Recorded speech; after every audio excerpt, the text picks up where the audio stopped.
Are you new to CapCut Mobile?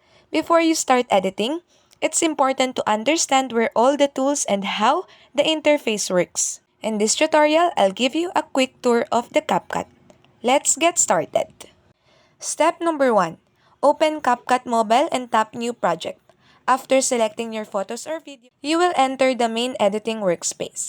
This is where you will create, edit, and preview your videos from start to finish. At the top of the screen is the preview window, where you can watch your edits in the real time. Below is the timeline, which displays all your video clips, photos, audio tracks, text, and overlays in order they appear in your video.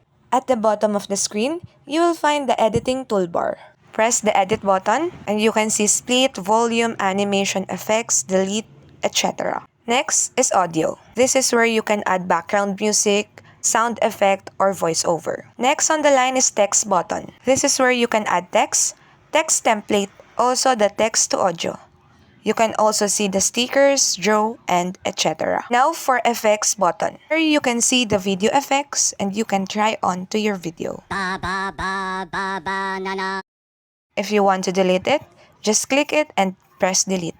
Back to the editing toolbar, you can press overlay and add overlay. There is also a caption button, filters, that will lead you to the library of filters. You can also press the adjust button, where you can adjust brightness, contrast, saturation, and more. There is also a button for stickers, where you can choose stickers that you want. There is also a button for doodles or draws. Now that you are satisfied with your video, you can press the export button at the top of your phone. You will wait for it to be 100% and that will be automatically in your gallery. And that's quick tour of CapCut Mobile interface and layout. Thanks for watching and happy editing.